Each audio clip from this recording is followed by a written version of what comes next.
Hunt-Broersma, who just finished an amazing accomplishment running the speed project solo, running from Los Angeles or Santa Monica, I believe, to Las Vegas by yourself. An amazing accomplishment. Jacky, welcome to the show. How you doing? Thank you. Thank you for having me on the show. I'm doing great. A little tired, but kind of going into recovery. Why? I wonder why. I wonder why. Maybe not the 340-mile journey you just finished. How are you feeling aside from a little tired? I'm feeling great. I think I'm still kind of getting used to the fact that I just did 300 miles from LA to Vegas. It's been a remarkable journey. It's been such an incredible adventure. One I'm just so grateful for doing, being able to do. There's so many stories to tell. It's just one heck of a journey, and just yeah, it was just so exciting. I'm so happy to have you here just days after that accomplishment. And I want to get into it and hear some of those stories if you will share those with us. But before we do, I think it'd be a good idea to maybe give people who are not already who aren't familiar with you already just a little snapshot of who you are and what makes you unique. I'm Jackie. I'm an ultra runner based out in Arizona. I am an amputee, which makes me quite unique. And I like just pushing limits, and I'm just grateful to be able to run. And I just want to show the world what is possible. And I truly believe that we're all capable of so much more than what we think we are. And I'm a mom. So I have a 12-year-old and a 14-year-old. So I hope to inspire them to show never to give up and always that they're capable of so much more. And you are not you're not unaccustomed to doing extraordinary uh, which is outstanding. Can you give us a little kind of background on your repertoire? Yeah, I'm probably best known for my 104 consecutive marathons that I did 2 years ago. I can't believe it's been 2 years already. Yeah, I did 104 marathons um, every day for 104 days, which was amazing. I did that for an amazing charity for amputee blade runners. I just wanted to show the world what we can do as amputees, even what you can achieve, even if you have a disability, and then just raise much needed funds for other athletes in the hope that they could also get out there running, moving, because I just think from a mental health point of view, it is so important, especially when you go through something so traumatic, that you have something that makes you feel whole, that makes you feel accomplished, that just makes you feel normal. Yeah, yeah. Well said. What my understanding is that you were not a runner prior to having your leg amputated. No, yeah, just to kind of maybe I don't know if I should just give a little bit more of a history of mine. I lost my leg to Ewing sarcoma quite a few years ago, and I kind of got into running just because when you become an amputee, you kind of get put in a box of there's so many things that everyone tells you, oh, you can't do this, you can't do that because you're now suddenly an amputee and you're labeled disabled. And that part really frustrated me. There was a burning desire inside of myself just to do everything that everyone else can do. And I wanted to prove not only to myself, but to everyone else what I could do. And running was one of those things that I was never a runner. I thought runners were crazy. But it's weird. Like when I lost my legs, suddenly I was like, well, I want to try running. Why not? Let's see. And I fell in love with running. It changed my life. It gave me a total different perspective about my body, which was a really key part in my whole journey. Was because um, becoming an amputee, and especially as a woman, losing part of your body, you just suddenly then you feel really ugly. You feel like there's a part missing, and so running changed that perspective. Running gave me this whole new sense of love for my body and what I can achieve. And just pushing the boundaries, it just puts it into that whole next level of like, wow, it gives me this whole new respect for my body and just like, wow, this is just incredible. You have the heart and spirit of a lion. Um, it's just why I love talking to you, and I love Thank you. watching from afar on social media, which is amazing. If you don't follow Jacky, it is a must follow. You'll have serious FOMO if you don't. Profile. Uh, Yeah, you might end up doing some crazy stuff. yeah. You might end up being a little inspired to do crazy things like run Yeah. from Los Angeles to Las Vegas. So let's talk about the speed project. This is typically a relay, Yeah. 450K that is done. I don't know what the teams are, how they're divided. So give us an overview of the speed project, and then we'll dive into how you got the willy-nilly idea to run it solo. Well, the Speed Project originally, I mean, it's an unsanctioned race, unsupported race. So, and it was originally set up as a relay. And I think majority of the teams, I'm not exactly sure how each team, but I think most of them was like 6 runners per relay team. So it's just a group of relay runners that start in Santa Monica and then head to Vegas. And obviously the faster you are, the team that's the fastest wins. And it's literally there are no aid stations, there's literally no support along the way. You just support yourself and you just make your way through. And most with the relay teams, most crews have a camper van following them to provide food and supplies and whatever they need and get them there to the finish line. And they introduced, I think, a solo division about 5 years ago for the Speed Project, which means that you can then, as an individual, just do the entire distance by yourself. Um, so totally unsupported. And when I'd seen about it, it kind of is one of those things that I got really excited about. And I was like, that is when I know when I really need to do this. And so I had reached out to them a while back, and because it's very vague of how you can actually get into this race. Like there's no website, there's no official registration, and it's all like under the like Oh, it's like the speakeasy it's like a of secret, ultras. yeah, secret association. Like it's Did like you have all to know like a very code word or secretive. something? Yeah, I'm crazy. That's the code word. yeah, I'm crazy. Yeah, you need to have something like that. And so I somehow got picked to get into this race. And so I was like so excited. And originally, yeah, it's like you plan this whole route of, and that's the other thing is you can run any way you want. So the only Get rule, out. No, there don't are do no that. rules. Seriously? Like, yeah, you can run any route. So you plan your own route. And that's what makes this such an incredible adventure is like the only rule there is that you can't use any freeways, like obviously, because that's illegal. So no running on freeways, but any other way you want to go, you go. So, which was fascinating because when the solo runners, when we started, and you can see one of the starting videos, someone posted a video of everyone starting, and you can literally see all these runners, everyone going in different directions because everyone had a different route. They're like go like cockroaches when you turn a light. They all go Exactly. different directions.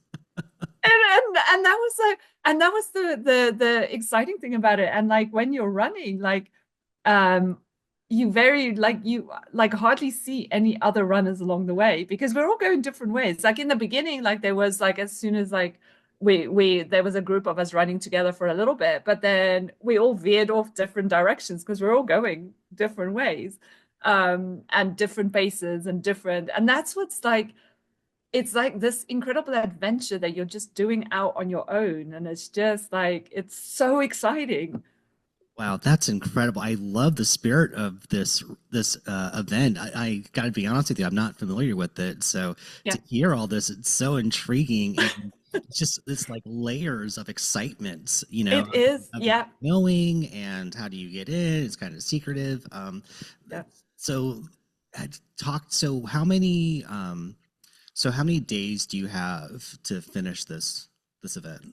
Most I think everyone kind of finishes between like I think Holly, who was the female winner, how many days did she finish it? And she was blazing fast. I can't remember, but I think majority finishes between 6 and 7 days. Yeah.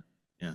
Okay. Yeah, Yeah. it's kind of like a roughly around there. I mean, the solo group was really big this year. I think the year before they had like 20 runners. this year they had like 41. And they made a big push for female participation, which was amazing. They really, really focused on getting more females to the start line. I think it's because of the type of race. A lot of the questions was around safety, because you're out there. Like I met some sketchy people along the way because you're out there late at night, on your own, and it can be pretty scary as a female, being out there. But what was great, even though this race is technically unsupported, we had this great Facebook, WhatsApp group that all the solo runners were in, and we could all chat in there. So it was like we would have monthly, Zoom calls to kind of get an idea of how everyone's doing and if anyone had questions and stuff. But it was a great group for like if a runner got into trouble somewhere along the line, because there was one runner that actually ran out of food and water on one of the, trails, because a lot of these trails are like there's nothing, like there literally is no, there's no garages, there's nothing, you're just going miles and miles of like nothing. And so if you run out of food, it's kind of a big deal. And so this group was really so incredibly supportive. Like we could chat in this group and say, "Well, you know what? I've run out of water. Can someone come and help me?" And someone else's crew is like, "We're on it. We're coming. Well, where can you drop your pin and let us know where you exactly are?" And I kind of rushed to him to go and help. So there was always, you knew that that support was there if you needed it. Wow. Yeah, the I participated in relays of this sort before in the Yeah, past. We have one in Northern California. It's the relay goes from Calistoga near Napa all the way to Santa Cruz. So it's a yeah. 200-mile run. The year I did it, Dean Karnazes ran it solo, and we're like, crazy individual. Oh my God, who could do it? And now look at this. You've got Yeah, now look at this. having the opportunity of doing even a longer run. It just shows, I guess, the human spirit, and it's kind Yeah, of need to find out what its own self potential is, yeah, and yeah. doing extraordinary things. Um, Absolutely. And it's just, I would, this race totally changed me. Like it just gave me such, I don't know, it gave me more confidence because I was out there on my own. Like it's like weird. It's like I feel like all my senses kind of kicked in because I knew exactly what was, even though I was so sleep deprived, I knew exactly what was going on around me. Like it's your instincts kind of kick in, and it was such a like survival mode. Like you go into a bit of a survival mode, and you just like, you just need to get to the next point. um and I get so excited about it because I'm like, I think everyone should experience something like this because it's just so phenomenal. It is like, it's not like nothing you've experienced before. Yeah, it's like, even though like we went through some really sketchy stairs, sections, we were pulled over by the police, and just like all these things that kind of like you wouldn't experience this in a regular race. Yeah, it just is yeah, so different. yeah, you're really selling it over here.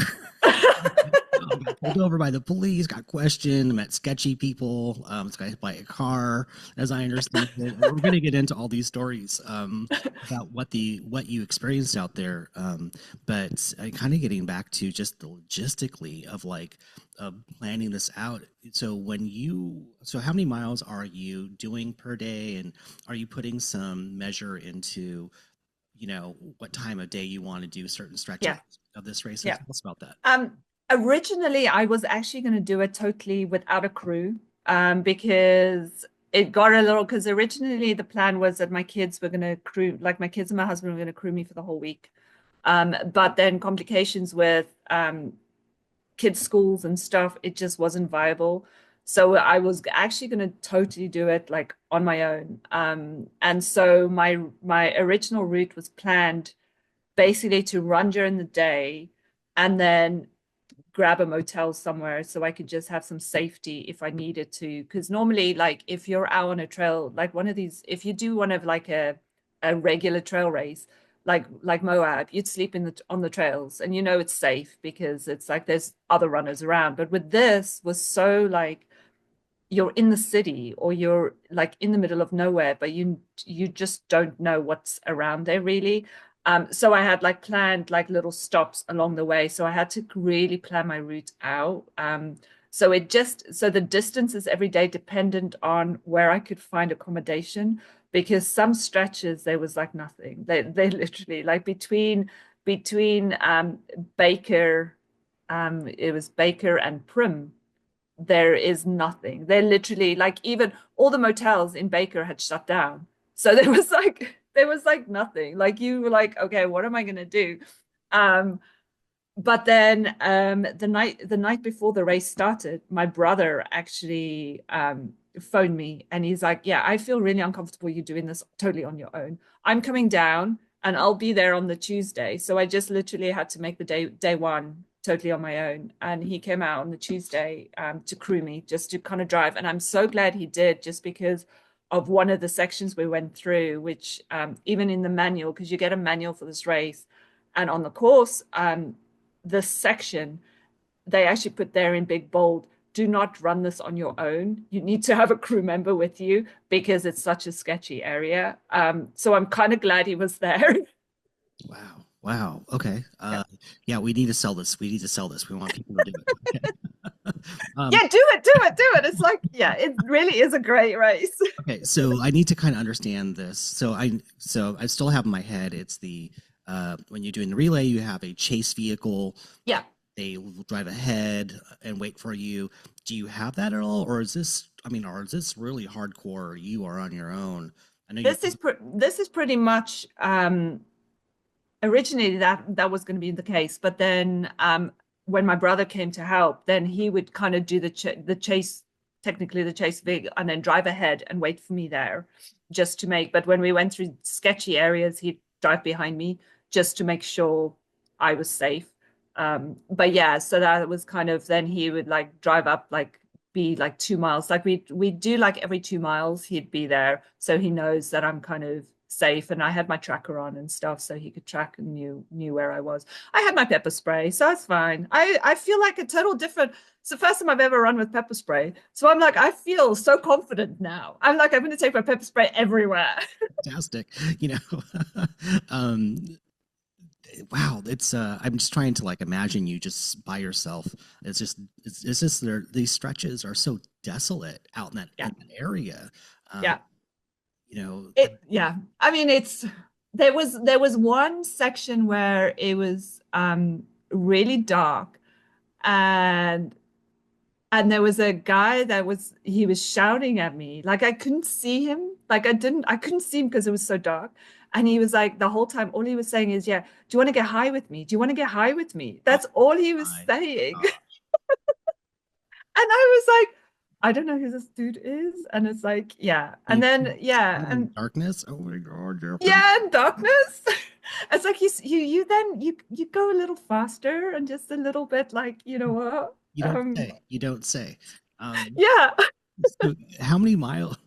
Mm, all right. I'm so glad that nothing happened. Oh my gosh, thank God.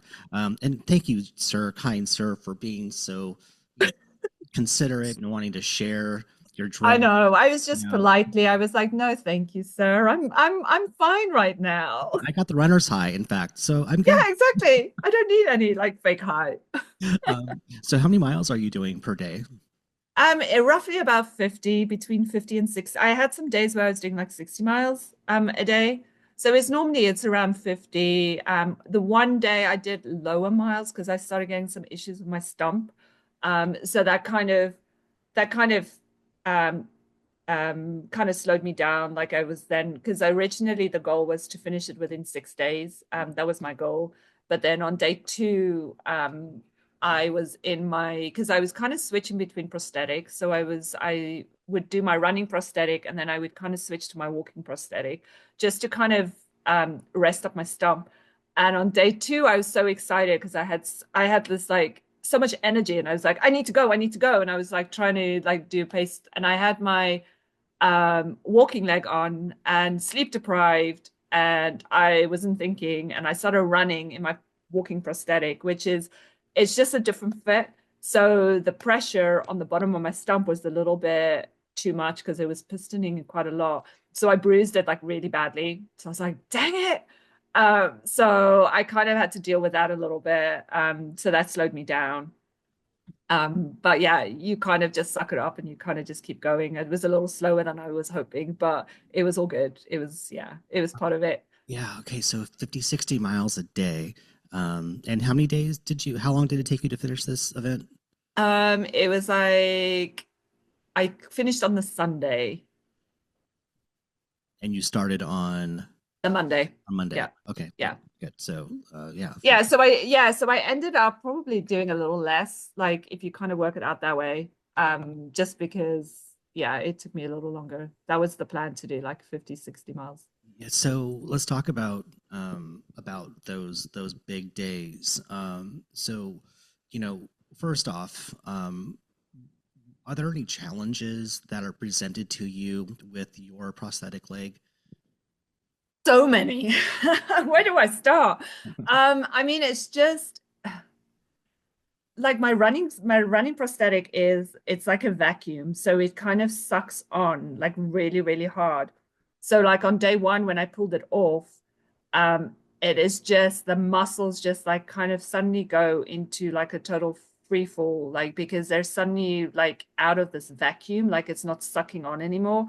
And it hurts so bad because it's like your muscles are just like trying to kind of relax and just kind of wiggle out and stuff. So it's kind of that. I was struggling with some blisters. I had just with the heat, rubbing and just everything. It was kind of my stump was just getting torn up.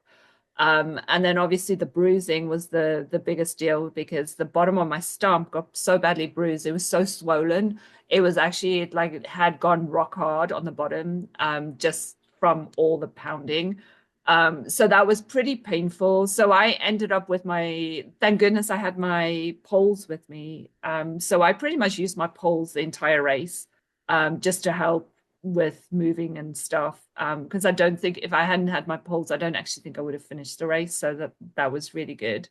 Yeah, so it's just things like that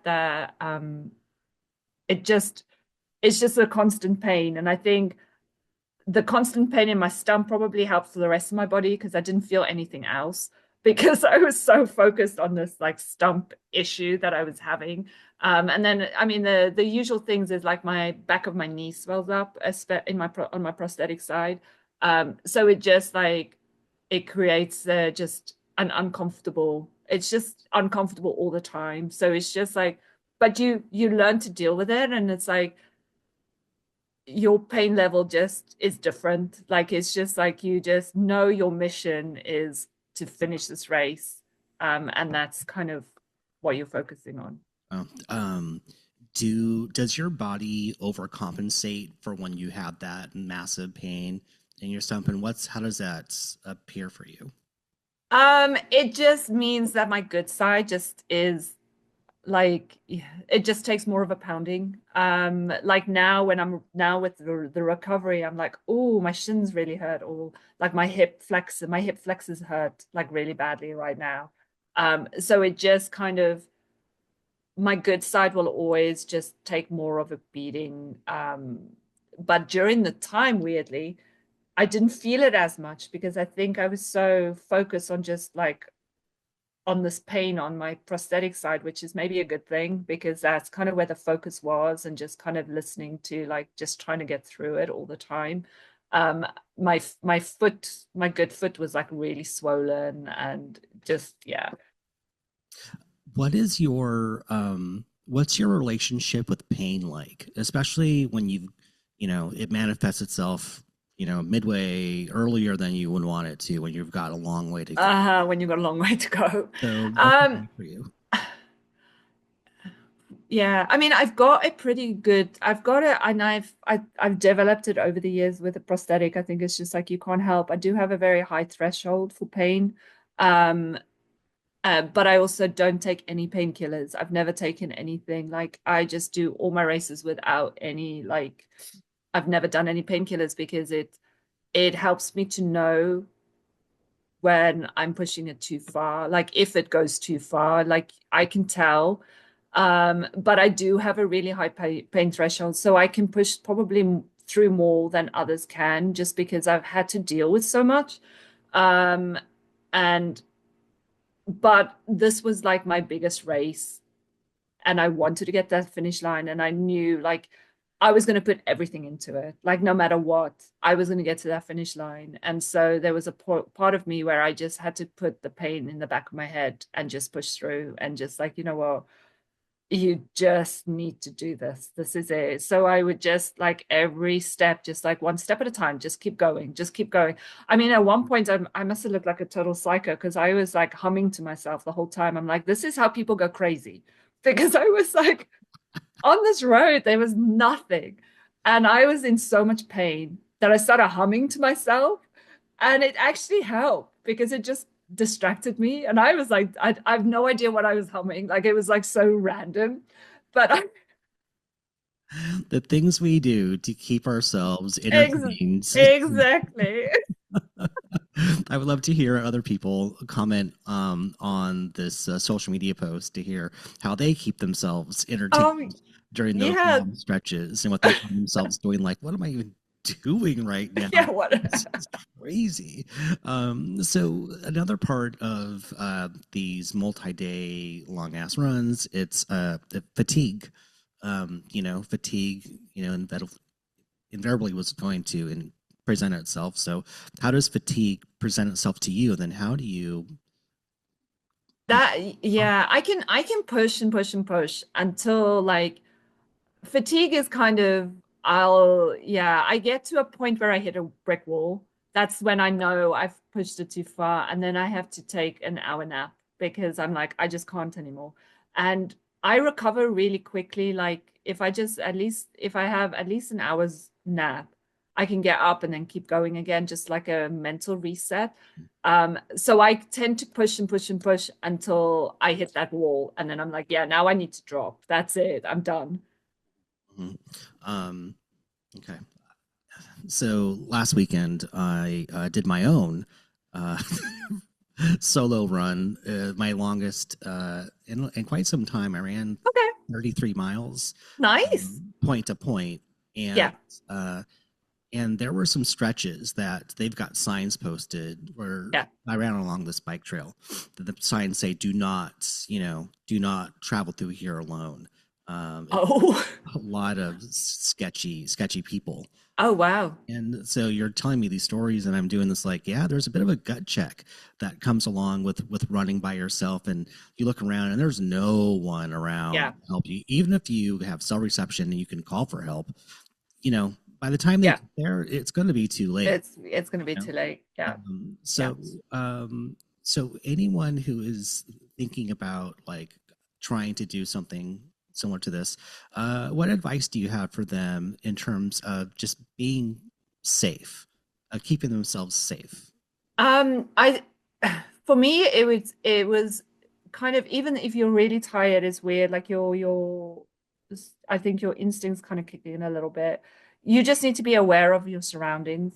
So no matter what, try and just be really aware of your surroundings. And yeah, carry something with you that you can protect yourself with, like a pepper spray or yeah, my other option was my poles. I had my poles with me. Like you could there are ways that you can defend and protect yourself. So I would like if you know you're going into such an area, is yeah, just simply because like pepper spray you can buy at any supermarket. They sell it everywhere. Just have something with you that you can literally protect yourself with. Um, and I know like having your phone with you, people might not get there on time, but I think it is really good to have some kind of tracker with you, have an inReach, Garmin inReach. I had one of those with me too. So if something did happen, everyone knew exactly where I'd be. So like little things like that that you can protect yourself with. Well done, well done. Thank you for that. I hope that helps people. I have a friend I just ran into on the trail, and during that run, and he does a runner's self defense class. That's a great idea. It's mostly women that do it. Yeah, Some guys will do it too, and he's doing one. He said maybe in the fall in our area yeah, in California, but maybe if that is something that interests somebody, maybe they could look and see if that's something that's available in their own community. Yeah. Such a cool Yeah, that's a great idea. Yeah. That's a really good idea. I should have them on the podcast just to Ah, that's a good idea. Yeah. talk to people Because about I what they can do. Yeah, yeah, because I think we're going into like there's a lot more of these kind of races happening. There's a lot more of people wanting to push boundaries and being out there on their own and stuff. And I think that was the biggest question was safety with this race. Like even with all the calls that we were on as solo runners and especially amongst the females, um, it was all that was the biggest question was always safety. What do we need to do? What are like that was the number one concern every time. Yeah, yeah. Wow, wow. Yeah, good conversation. Yeah, I'm going to pursue that. Yeah, Jackie, I'll that's a good be idea. reaching out to you. Um, so let's talk about. Oh, by the way, I think the guy who offered you drugs only did it because he was worried about you and thought maybe, maybe, maybe she needs some help. But Yeah, maybe that's he saw what I was doing. He's like, oh boy. let's talk about your nutrition. Do you have a cooperative gut, and then what was working for you during this event? Wow, this was an interesting event, especially because there were no aid stations. So originally, because I was going to go totally unsupported with our crew, I literally had to plan along the way to whatever I could get because you can carry so much with you. And like I had my usual like tailwind and like gummies and stuff that I normally use in regular ultras, but like something this far, like you can't carry like a heap amount of stuff. So it was literally whatever I could find, I would eat. Like I just like any like I don't want to say use the word diet because it's not, but any like fueling that I would normally use kind of went out the window. Like it's like you go into survival and you just grab. And then luckily for me, my gut is pretty good. Um, so whatever had a lot of calories, I would just grab. Sometimes that would be grab some In-N-Out burgers or noodles or whatever, like literally whatever I could get. What was Um, was anything that was just ridiculous? Like, you know what, flaming hot Cheetos may seem like a bad idea. Like, did you have any? Was there anything that was like really unexpected? Like, I can't believe this, but this is working for me. Yeah, no, I think it was because I've never had like I had some Chinese noodles, which was weird, but I had like a pot of like just beef. It was like just this like cut up beef from this Chinese place, which was like so random for me. And I was like, I'm not sure if I'm gonna eat this, but it was like the best thing ever. Like it was like it So good, so good, so was so good. And I was like, oh my goodness, this is like the weirdest thing. But it's like a type of race like this, you literally, and I didn't have the luxury like everyone else that had like someone following them in this big RV and stuff where we could have a kitchen and I could make nice meals and stuff. good. I didn't have any of that. I literally Oh, had to survive with whatever I could find out there. crazy. Um, I'm so surprised I wasn't eating berries, like trying to find some kind of berries along the way. I have a feeling that I can actually. I was looking at the berry bushes this weekend. Just no, not season yet. Not season yet. Yeah, not season. I so on my trail run, I learned that you need to carry cash with you. Yes, I did. I had a debit card and was just fine at the first gas station I went to. I had like a gas station like sandwich that was like the best ham sandwich I ever had, and but like maybe at mile 25, like Yeah. I was running out of electrolyte. I was done. I was like sucking the air out of my handheld, right? Like, I hate that. they were just completely collapsed, like they were, Yeah. vacuum sealed. I vacuum sealed those suckers shut. Anyway, so I go to a liquor mart and I put my Gatorade up on the counter and so all I had was my credit card. And he goes, "We don't take credit cards here, man." And the look on my face was just devastation. Like I needed this Yeah, so yeah, yeah, badly, yeah. so badly. I was like, "Oh, I'll wash your windows for you. Can I stock your shelves? I really need this." And I could try explain to him what I was doing, but he would say, Yeah. "Get out. You need to go find someone and do drugs with them because you're crazy." So, Anyways, so let's get back to this event. I want to spend a little more time on this, and then we have other things I want to talk to you about, Yeah. especially what you have going on in the future, which is like you don't stop. You are a machine. You keep going. It's one of the many things I love Keeps me about. busy. But let's talk about sort of the route and the Yeah. things that you saw along the way. Some like landmarks. I mean, you go from like Santa Monica to Hollywood.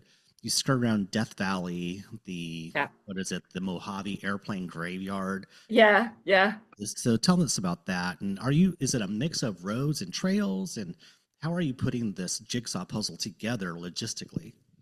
It is, the landscape changes so much, and I think that's what made it so exciting.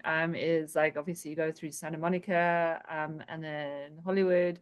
It's like you're all city, city, city for the like first day and a half type of thing. Because it is so huge. Like I had ran like I was like day one, I was like, I haven't even left LA yet. I'm like, this is so bizarre.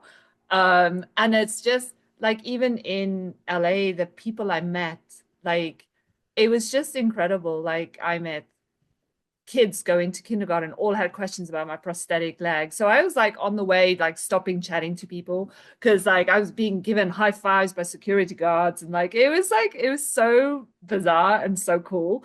And like some of the homeless people were so nice, like smiling, big smiles, and like, hey, good job. And like I was like, it was like my own like cheering squad. It was like incredible.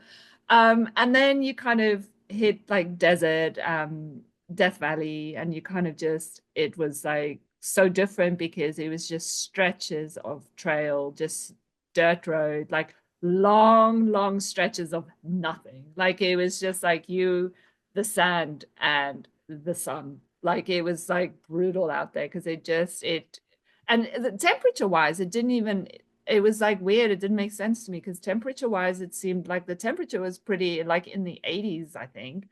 And but it felt like it was in the hundreds. Like it was, and I was so sunburned. Like the back of my legs burned so badly that I couldn't touch them because they were my leg was hurting. I was like, Oh oh. boy. Yeah. Mm. So I'm like, yeah, and my lips are like still like recovering. Like sunburnt lips is like the worst.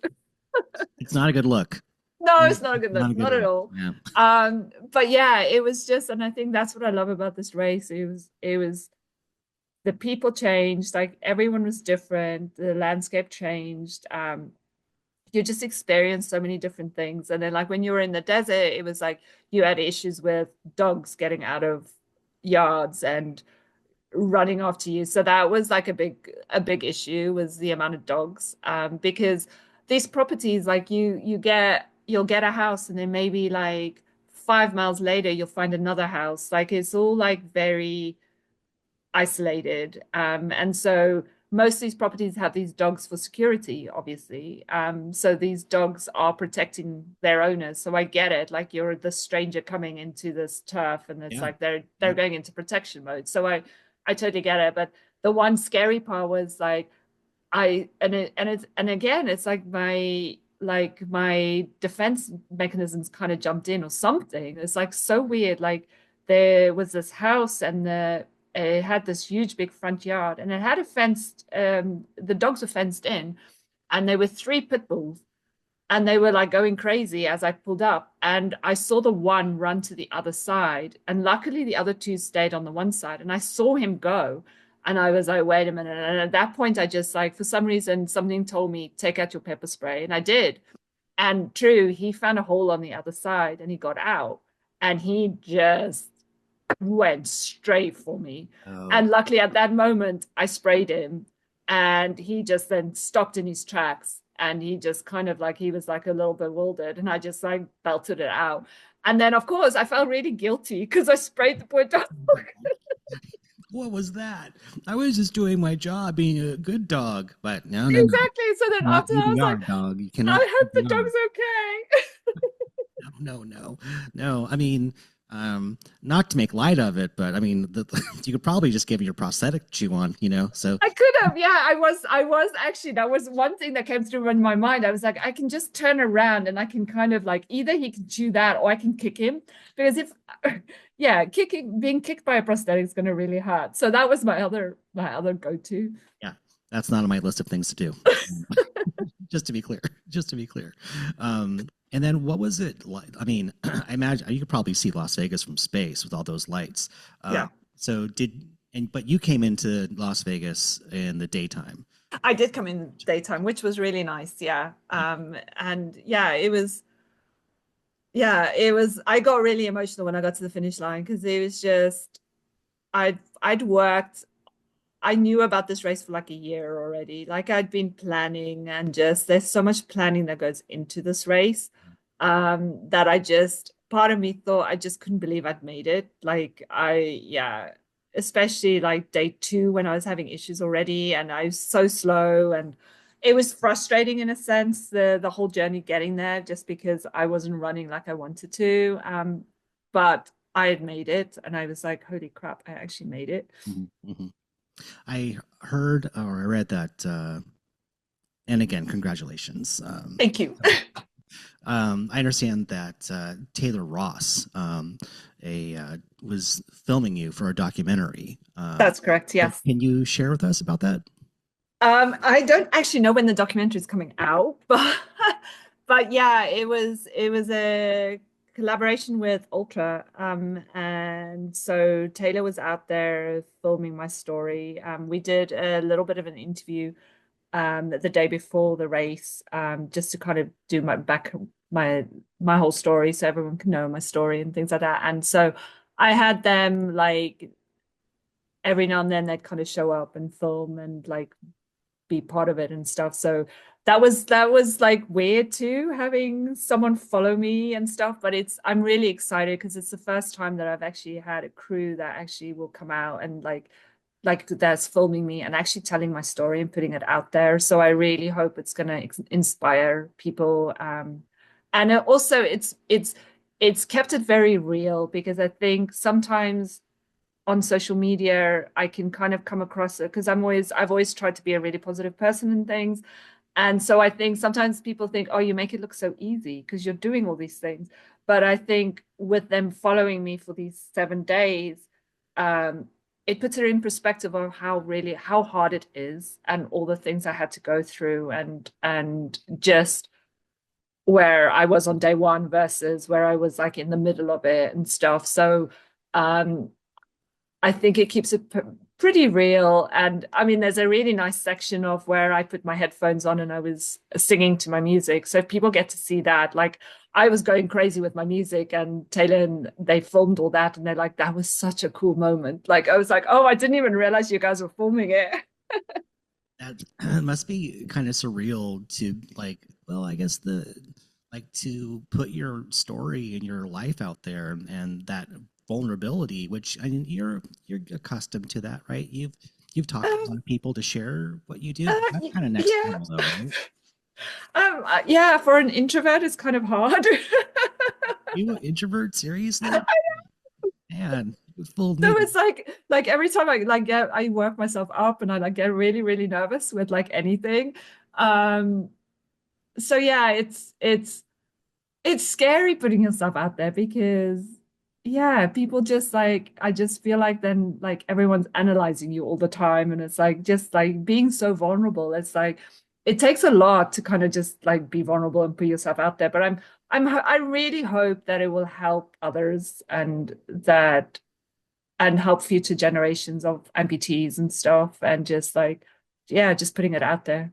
Well, that's a good entry into this next part of the conversation, which I know is very important to you, and it's an important story to tell, which is the advocacy work that you do for people who are amputees, and and so I want to talk to you about first what are some of the barriers that amputees face when it comes to pursuing athletics. Prosthetics is the biggest barrier. I mean, it's ridiculous. And I've spoken about that quite a few times already because it is just not everyone can afford a running blade. So I'm really fortunate that I can do what I do. And it's frustrating because health insurance doesn't want to cover it, and health insurance says, "Oh yeah, but you don't need to run. Why would you want to do that as an amputee?" And my argument is that as soon as you even it doesn't have to be running, it can just be walking, just simple exercise. Getting outside makes you feel like a normal person. Because becoming an amputee can be really isolating. It's a big deal, like losing part of your body. And then not to be able to do things that you used to be able to do it's such an awful thing to go through, and to then be limited by cost, and it just feels like you're being held back the whole time, and like put in this stupid box that they think, oh yeah, you just belong in there. So I'm a real big believer that everyone should be able to be active, get out there. I think we would have less mental issues. Mental health wouldn't be such a big issue. For me, I know running saved me because it just it helped me just accept who I was as an amputee. It gave me a total different perspective. I didn't have to be embarrassed to be an amputee anymore, because that's kind of the stigma you kind of get. Like it's like, oh, I need to hide my leg because, oh, I'm different. I'm not the same as everyone else and stuff. And now I don't care, because I'm like, you know what? No, I don't care. I can do everything everyone else can do, and I can go even further. My body is just incredible. It's different, but it makes it pretty incredible. And yeah, it just gives you a different perspective. And I just think everyone deserves the right to do exercise and just to move, just to be outside. Here, here.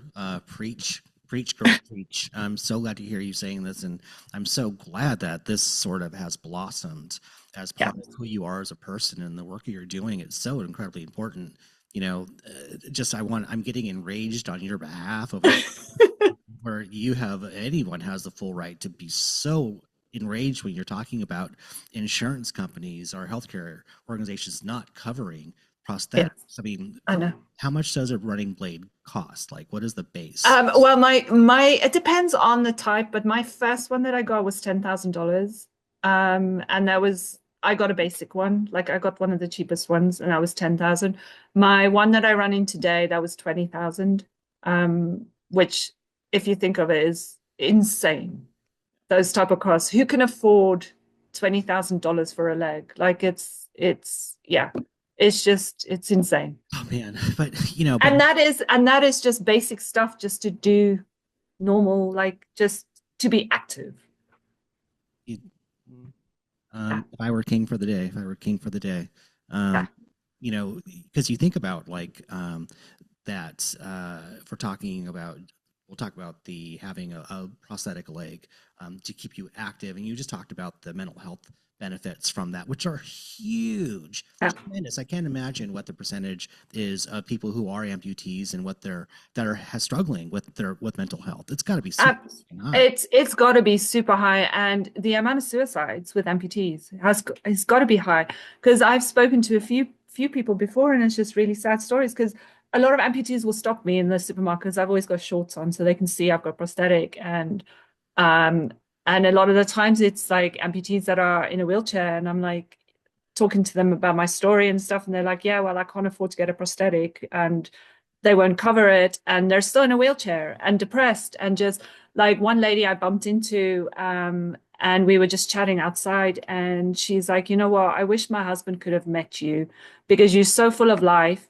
I wish things could have been different for him, because he committed suicide because he couldn't get the help he needed. And it's just like sad stories like that that just break your heart, because you're like, it's not fair, it's not right, and it's like the system's broken. Yeah, yeah. Um, we hear so much um, from authority figures of just you need to be active. You need, there's so many health benefits from it. Not to mention the psychological, mental parts of it, but just from health of like, yeah. I mean, I Yeah. I don't want to be a sedentary person, and but by you're giving you are I am being put down a path of high mortality rates, of chronic disease, of Yeah, heart disease, you name it. Just so many bad things can happen, which are going to cost so much more money to exactly. the person, but also the healthcare system, insurance companies, you know.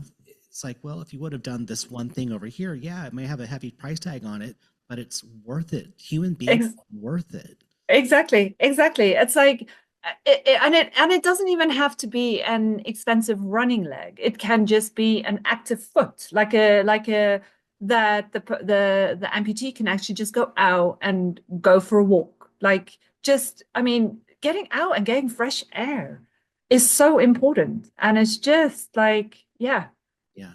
And and also accessibility. I mean, yeah, I know like people do their level best to make things accessible for people. yeah, We have ADA laws, and but there are other things that people can't do. yeah. You know, could you have done this amazing event if you didn't have a prosthetics leg? Oh no. No. No, no, I wouldn't have been able to do it. Definitely not.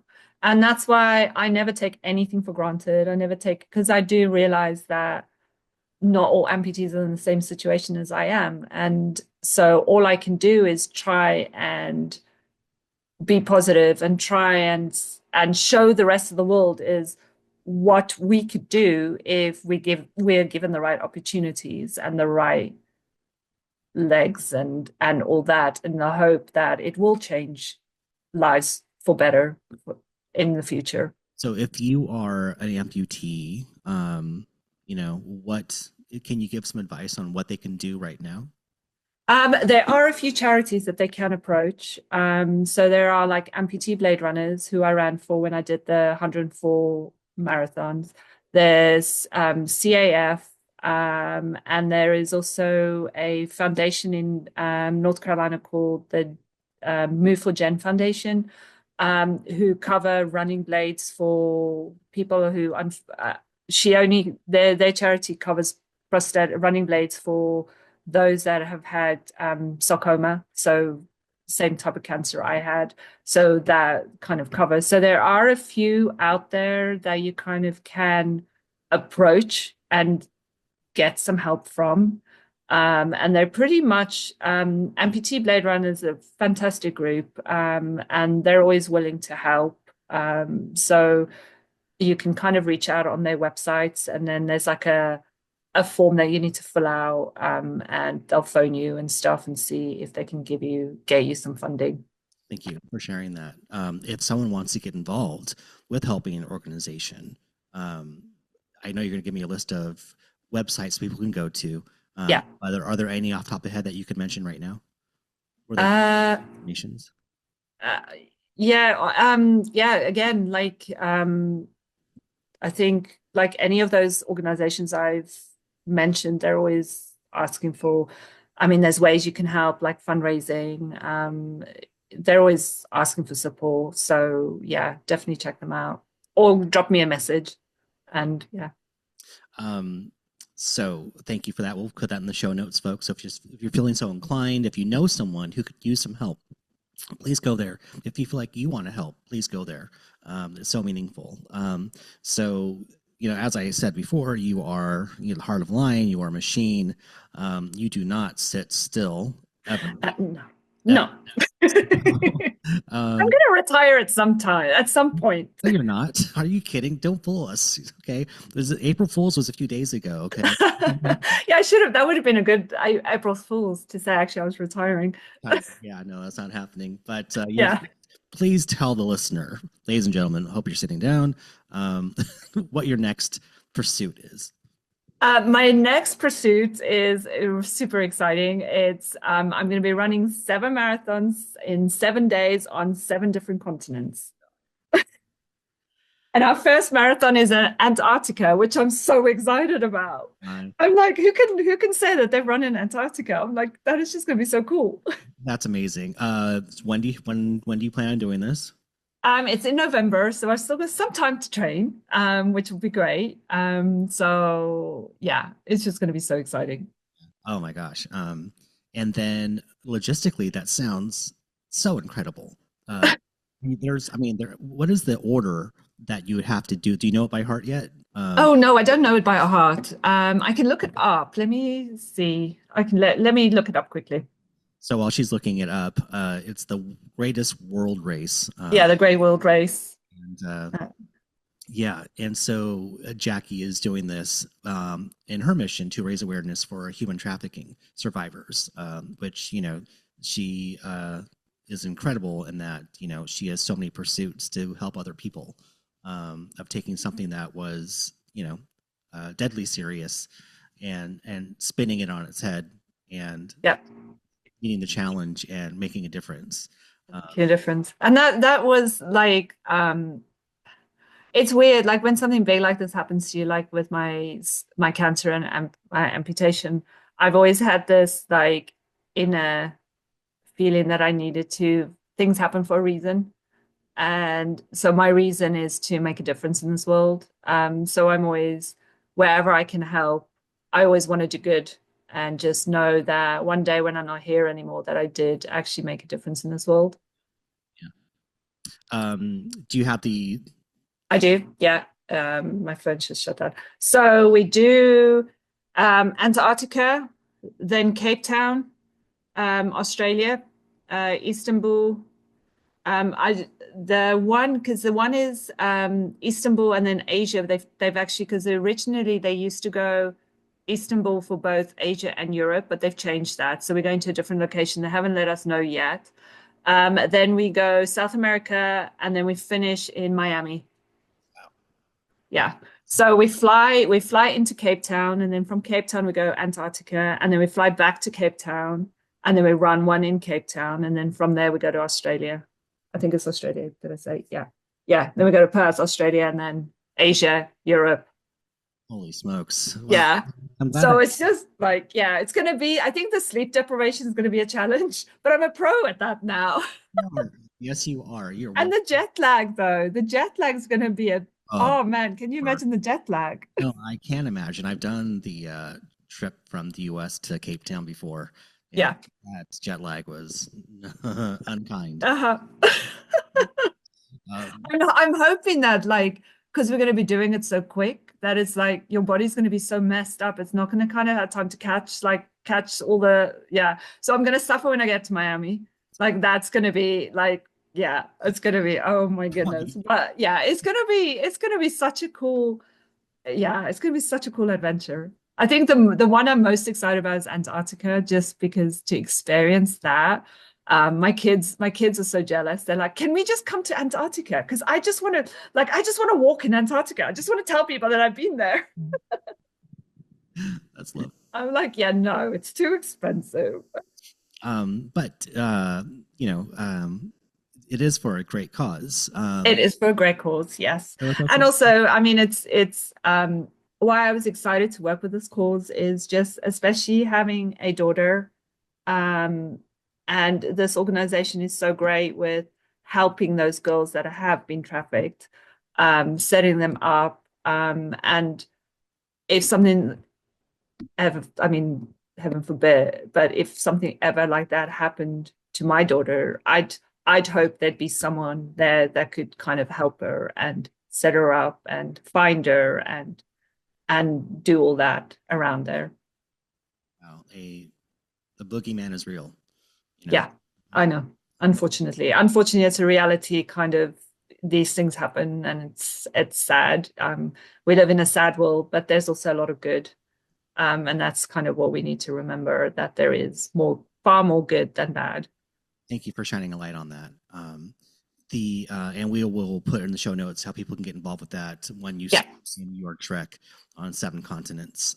yeah. So, and like I said, you are a machine. You're not stopping. I understand you also have a children's book coming I out. have a children's book, and I'm busy working on a biography, which is coming out in January. Oh my gosh, I can't keep up with you. I can't keep up with you. Oh, yeah, the children's book was like published like last year, but it was kind of just a side project. It's kind of one of those things I've always wanted to do. And so I was like, you know what? I'm just going to do it and just put it out there. And that's what I did. What's the age range? But What's the age range and what's the name of the book? it's called Emma's Brave Steps. And yeah, it's kind of like between 4 and 11 type of age. My daughter read it. She's 12 and she was like, she liked it. So that's good. That's good. That's all you need. Your biggest That's all critic. I need. My kids, I impress my kids. That's all I need. Not an easy thing to do. That might be Exactly. the hardest It's thing to do with this world. especially when you have a teenager, because I was really impressed with my 14-year-old because he actually messaged while we were out, while I was doing this 300, he messaged his bestie and said, "My mom is doing this 300. She's like total badass." That coming from a 14-year-old, I'm like that. If anyone like knows what it's like to live with a teenager, that is like he loves me. Yeah, all he needs to do in the future is just write that in every Mother's Day card Exactly. forever. Exactly. Get that tattooed on your body. Exactly. There we go. I'm like I've made it as a mom. You wrote this. I love it. I love it. Let's see here. And so I guess as we kind of wrap things up here, and thank you so much for your time. I know you're incredibly busy. Um, you know, what what words of advice would you, because you're a cancer survivor, Ewing's sarcoma. My mom is a sarcoma cancer survivor too. Oh Um, wow, I did not know that actually. yeah, she back in 2017. Oh, Uh, I'm sorry. I know But she survived, which is she's, good. she's good. Yeah, she is. Yeah. She had it on her elbow, and she waited too long to get Yeah. this checked out. Don't wait is Yeah, my don't wait. Don't wait. Yeah. if you got something going on. But someone out there, they got some bad news. Um, they love one they have is getting some bad news delivered. What words of encouragement can you leave us with for them as a ray of sunshine? I would say take it every day as it comes. Take one step at a time. If you need to cry, if you need to scream, that's okay. Use your emotions. Things will get better. Um, and it's just live in the moment. Just live in the moment. Don't focus on the future. Just live now and just take it one step at a time. One step at a time. Jacky One Hunt-Broesma, step at a time. so proud to know you. Oh, thank you. It's it's amazing to watch you grow. And Thank you. good luck this November. I hope that you'll come back on the show to tell I some. will. I'd be honored to come back on the show. And until we meet again, Yes, maybe take a break here and there.